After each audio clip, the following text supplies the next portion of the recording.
ஆலமரம் எத்தனை விழுதுகள் இருக்கு. ஊஞ்சலாம் ஆசையா இருக்கு. ஆனா நம்ம வெயிட் தாங்குமான்னு தெரியல.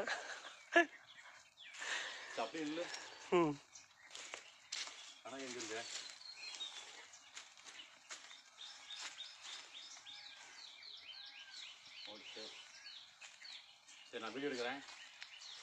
நான் ஆல்ரெடி வீடியோ எடுத்துட்டு இருக்கேன். ரொம்ப பெரிய ஆலமரம்பா.